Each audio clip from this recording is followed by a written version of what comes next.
Hello, നമ്മളിന്നുള്ളത് panda ഹൗസിലാണ്. അൽക്കോറിലാണ് പാണ്ട ഹൗസ് ഉള്ളത്. ഒരു 40-45 മിനിറ്റ്സ് ഡ്രൈവ് ഫ്രം ദോഹ. അപ്പോൾ ഇവിടെ നമുക്ക് 2 പാണ്ടയുണ്ട്, മെയിൽ പാണ്ടയും ഫീമെയിൽ പാണ്ട ഉണ്ട്. അപ്പോൾ അതെ, എൻ്റെ ബാക്കിൽ കാണുന്നതാണ് ഈ പാണ്ടയുടെ സ്പേസ് കേട്ടോ. എൻ്റെ അകത്ത് പാണ്ടയുണ്ട്, ഞാൻ കാണിച്ചു തരാം.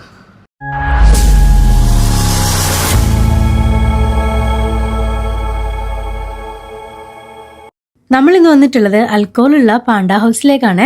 ഇതാണ് കേട്ടോ പാണ്ട ഹൗസിന്റെ ഫ്രണ്ട്. ഇവിടെ കൂടെയാണ് എൻട്രൻസ് അകത്തേക്കുള്ളത്.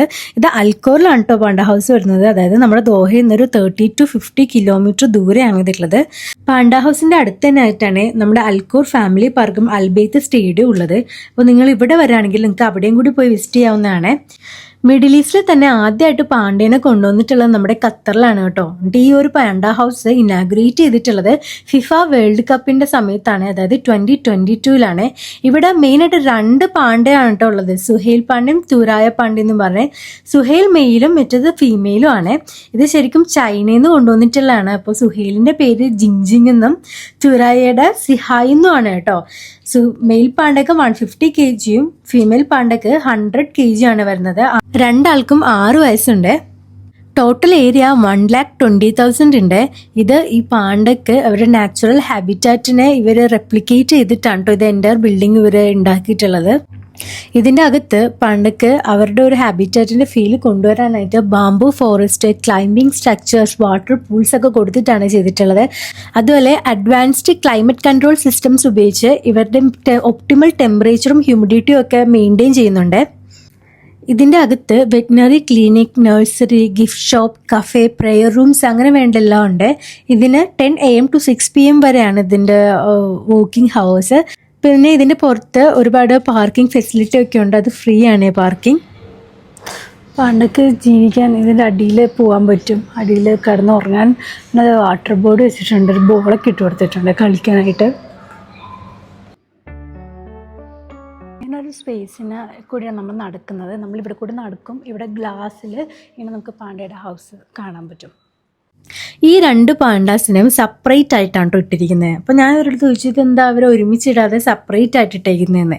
കാരണം ഒരുമിച്ചിട്ട് കഴിഞ്ഞാൽ ആൾക്ക് ഒരു കൂട്ടുണ്ടാവും എന്നാണ് എൻ്റെ മൈൻഡിൽ പോയത്. പക്ഷേ ഇവർ പറഞ്ഞു പാണ്ടാസ് അങ്ങനെ ഒരുമിച്ചിട്ടൂടെ അവർ അഗ്രസീവ് ആകും, ഒന്നിനോ മറ്റൊന്ന് അറ്റാക്ക് ചെയ്യും. അതുകൊണ്ട് ഇഞ്ചുറീസും കാര്യങ്ങളൊക്കെ ഉണ്ടാവാനായിട്ട് ഭയങ്കര ചാൻസ് കൂടുതലാണ്. അതുകൊണ്ട് മേറ്റിംഗ് പീരീഡിൽ മാത്രമേ ഇവരെ ഒരുമിച്ചിടുള്ളൂ. അല്ലാത്ത സമയത്ത് ഇവരെ സെപ്പറേറ്റ് ആയിട്ട് തന്നെയാണ് വെക്കുന്നത്. അങ്ങനെ വെക്കുന്നതാണ് അവർക്കും നല്ലത്. കാരണം അവരുടെ സ്ട്രെസ്സ് കുറയ്ക്കാനും ഇഞ്ചുറീസ് ഒക്കെ കുറയ്ക്കാനായിട്ട് ഇവർ സെപ്പറേറ്റ് ആയിട്ട് വയ്ക്കുന്നത് തന്നെയാണ് നല്ലതെന്ന്. പിന്നെ അതുപോലെ തന്നെ ഈ 2 പാണ്ടാസിനും ഡിഫറെൻറ്റ് വെയ്റ്റും പിന്നെ ഡിഫറെൻറ്റ് ഇവർ മെയിലും ഫീമെയിലും ആണല്ലോ. അപ്പോൾ അതുകൊണ്ട് ഇവരുടെ ടോട്ടലി എല്ലാ കാര്യങ്ങളും ഡിഫറെൻ്റ് ആണ്. ഇവർക്ക് പേഴ്സണലൈസ്ഡ് ഡയറ്റും അതുപോലെ മെഡിക്കൽ കെയറും ഒക്കെ ഉണ്ട്. അപ്പോൾ ഫുഡും എല്ലാം സെപ്പറേറ്റ് ആണ് ഇവർക്ക് കൊടുക്കുന്നത്. അതുകൊണ്ട് തന്നെ ഇവരെ സെപ്പറേറ്റ് ആയിട്ടിട്ടില്ലെങ്കിൽ ഇത് മെയിൻറ്റെയിൻ ചെയ്ത് കൊണ്ടുപോകാൻ പറ്റില്ല എന്നാണ് അവർ പറഞ്ഞത്.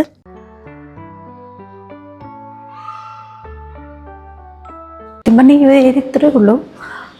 2 പാണ്ടയുണ്ട്, ഒരു മെയിലും ഫീമെയിലും. അതിനിങ്ങനെ ഒരു ആർട്ടിഫിഷ്യൽ എൻവയോൺമെൻറ്റ് ക്രിയേറ്റ് ചെയ്തിട്ട് ഒരു ഇട്ടേക്കുവാണ്. ഒരു 30 മിനിറ്റ്സ് പോലും കാണാനുള്ളതില്ല, അത്രേ ഉള്ളൂ. പിന്നെ പുറത്തൊക്കെ ഇവർ ചെറുതായിട്ട് സീറ്റിംഗ് ഏരിയ ഒക്കെ അറേഞ്ച് ചെയ്തിട്ടുണ്ടെങ്കിലും നമുക്ക് ഈ ചൂടത്ത് അവിടെ പോയി ഇരിക്കാൻ പറ്റില്ല. വിൻ്റർ സീസണിലൊക്കെ നമുക്ക് അവിടെ പോയിട്ട് സ്പെൻഡ് ചെയ്യാം. അപ്പോൾ ഇത്രേ ഉള്ളൂ കേട്ടോ ഒരു പാണ്ട. വന്ന് കാണാൻ ബോധത്താണോയെന്ന് വെച്ച് കഴിഞ്ഞാൽ പാണ്ടേനൊന്നും അങ്ങനെ പെട്ടെന്ന് ഇങ്ങനെ 2 റൂമിൽ കാണാൻ പറ്റില്ലല്ലോ. അപ്പോൾ കാണാം.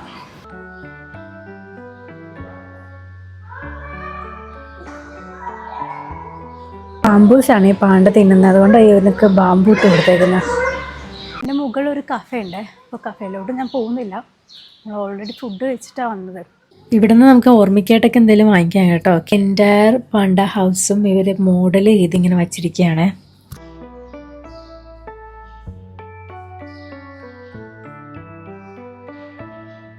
റൂഫിംഗ് ഒക്കെ കണ്ടോ?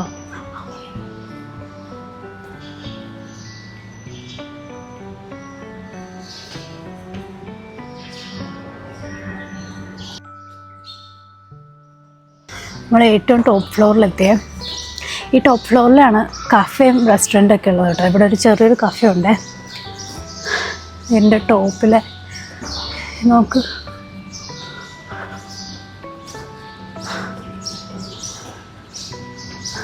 ഉള്ളത് റെസ്റ്റോറൻ്റ് ആണ് കേട്ടോ. ആൾക്കാർ അവിടെ നിന്ന് ഫുഡ് കഴിക്കുന്നത് നിങ്ങൾക്ക് കാണാം. പാണ്ടേനെ കണ്ടോണ്ട് ഇന്ന് ഫുഡ് കഴിക്കാവേ.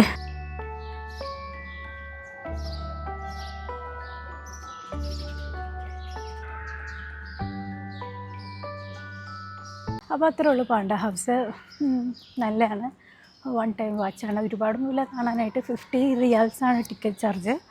ഒരു 20 മിനിറ്റ്സൊക്കെ കാണാനുള്ള ആകത്തുള്ളൂ. പിന്നെ നിങ്ങൾക്ക് കഫേ ഉണ്ട്, എന്തെങ്കിലുമൊക്കെ കഴിച്ചൊക്കെ ഇങ്ങനെ പണ്ടനെയൊക്കെ കണ്ടുകൊണ്ടിരിക്കാം. പിന്നെ കാണാൻ നല്ല രസമാണ്. ഈ ബിൽഡിങ് തന്നെ കാണാൻ നല്ല രസമാണ്. ഇത് ചെയ്തേക്കുന്ന രീതി നല്ല രസമാണ്. കൊള്ളാം, ഒരു പ്രാവശ്യമൊക്കെ കാണാം.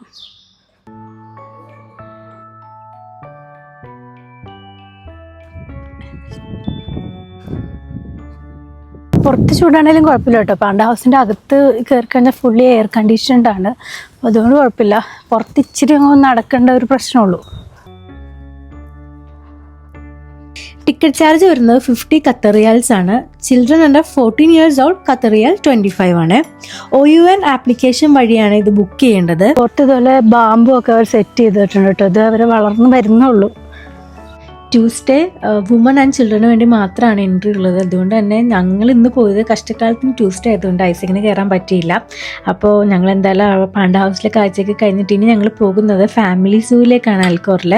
ലാസ്റ്റ് ടൈം ഞങ്ങളിവിടെ വന്നപ്പോഴത്തേക്കേ 5:30 കഴിഞ്ഞു. അപ്പോഴത്തേക്കും ഇതുപോലെ ടൈഗർ, ലയൺ എല്ലാത്തിനെയും ഇവർ അകത്തേക്ക് കയറ്റും. ബിക്കോസ് 5:30 കഴിഞ്ഞ് കഴിഞ്ഞാൽ ഇവിടെ വയ്ക്കില്ല. അവർക്ക് ഫീഡിങ് ടൈമാണ്. ഇപ്പം ഇങ്ങനെ വെതറിൻ്റെയൊക്കെ പ്രശ്നം കാരണം നേരത്തെ അകത്തേക്ക് കയറ്റുന്നു. അപ്പോൾ അത് കാണാതെ പോയപ്പോൾ ഒരു ചെറിയൊരു വിഷമം കണ്ടിട്ട്, അപ്പോൾ അതുകൊണ്ട് ഇന്ന് ഞങ്ങൾ ടൈഗറിനെയും, ഞങ്ങളില്ല ഐസക്ക് വന്നില്ല, ഐസക്ക് കണ്ടതെന്ന് പറഞ്ഞപ്പോൾ ഞാൻ ടൈഗറിനെ ലയനെയൊക്കെ കാണാൻ വേണ്ടിയിട്ട് ഒന്നും കൂടി വന്നേക്കുവാണ് അൽക്കോർ പാർക്ക് ആൻഡ് സൂവിൽ. ഇത് ജസ്റ്റ് ലയണും ടൈഗറും മാത്രമേ കാണിക്കുന്നുള്ളൂ. ഇന്ന് കഴിഞ്ഞ വീഡിയോയിൽ നമ്മൾ ഫുൾ അൽക്കോർ പാർക്കും സൂവിനെ പറ്റിയിട്ട് ഇട്ടായിരുന്നല്ലോ. അപ്പോൾ ആ വീഡിയോ ഞാൻ കണ്ടിട്ടില്ലാത്തവർക്കായിട്ട് മുകളിൽ കൊടുത്തേക്കാം കേട്ടോ. അതാണ് ഇപ്പോൾ ജസ്റ്റ് ടൈഗറിനെ ലയനും കണ്ടിട്ട് ഞങ്ങൾ ഇവിടുന്ന് പോകും. നമ്മളതെ ആ കാണുന്ന ഏരിയയില്ലേ, ഗ്രില്ലൊക്കെ അടിച്ചു വെച്ചേക്കുന്നത്, അവിടെയാണ് കേട്ടോ സംഭവം. ഉണ്ടോ, നല്ല വെയിലും നല്ല ചൂടൊക്കെ ആയതുകൊണ്ട് അവർ വെള്ളത്തിൽ കിടക്കും കേട്ടോ. പാവങ്ങൾ ഭയങ്കരമായിട്ട് ചൂടെടുക്കുന്നുണ്ടോ എന്ന് തോന്നുന്നു. കിടക്കുന്ന കാണുന്നുണ്ടോ നിങ്ങൾക്ക്? ജാഗ്വറാണിത്. തളർന്ന് കിടന്ന് ഉറങ്ങി. ചെറിയൊരു ജാഗ്വർ, ഒന്നല്ല കേട്ടോ, 2 എണ്ണം ഉണ്ട്. ഒരെണ്ണം അറ്റത്തും കൂടി കിടന്ന് ഉറങ്ങുകയാണ്. സത്യം പറഞ്ഞാൽ കഷ്ടമാണ്. ഇത്രയും വെയിലത്തും ചൂടത്തുമുള്ള സ്ഥലത്ത് കൊണ്ടിടുമ്പോഴത്തേക്ക് അതുങ്ങൾ ഭയങ്കരമായിട്ട് ടയേർഡായി പോകുന്നുണ്ട്. അതുകൊണ്ട് ഇവരിങ്ങനെ വെള്ളം വെച്ചിട്ടുണ്ട്, അതിൽ ഇപ്പോൾ അവർക്ക് കയറി കിടക്കാം. ബട്ട് സ്റ്റിൽ കഷ്ടമാണ് ഒന്ന് ആലോചിക്കുമ്പോൾ. ഇത് കണ്ടോ, ഇതാരൊന്ന് മനസ്സിലായോ? ഇത് വൈറ്റ് ടൈഗറാണേ. 2 എണ്ണം ഉണ്ട് ഇവിടെ.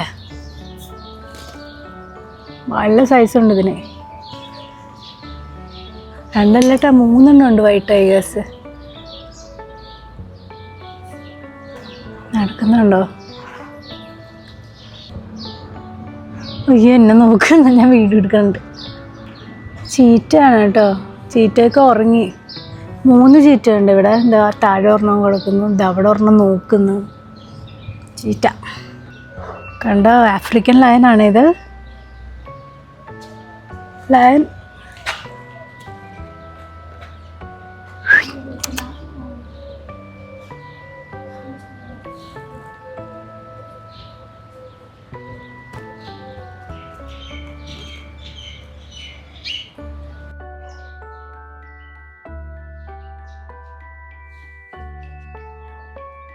ഉണ്ടോ, ബംഗാൾ ടൈഗറാണേ. അത് ഫുഡൊക്കെ കഴിച്ചിട്ട് ഉറക്കമായിരുന്നു ഒന്ന്.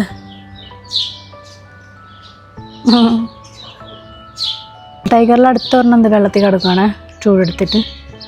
ഇത്രേ ഉള്ളൂ കേട്ടോ ഇവിടെ. ഞാൻ കാണാൻ വന്നതൊക്കെ കണ്ടു. ടൈഗറിനെയും ലയനെയും ചീറ്റേനെയും എല്ലാത്തിനെയും കണ്ട്. അപ്പോൾ ഓക്കെ, അപ്പോൾ നിങ്ങൾക്ക് ടൈഗറിനെയൊക്കെ കാണാൻ വരുന്നുണ്ടെങ്കിൽ ബിഫോർ 5:30 വന്നില്ല എന്നുണ്ടെങ്കിൽ ഇവരിത് ക്ലോസ് ആവുകയെ. പിന്നെ വീക്കെൻഡ്സിൽ മാത്രം 6:30 PM വരെ ഉണ്ട്. അപ്പോൾ നിങ്ങൾക്ക് വരുന്നുണ്ടെങ്കിൽ ബിഫോർ 5 വരുന്നതായിരിക്കും നല്ലത്. അല്ലെങ്കിൽ അവർ ഫീഡ് ചെയ്യാനും പിന്നെ അതുപോലെ തന്നെ ഭയങ്കര ചൂടല്ലേ, അപ്പോൾ അവർക്കൊരു റെസ്റ്റിംഗ് ടൈം പോലെയൊക്കെ കൊടുത്തേക്കുന്നതാണ്.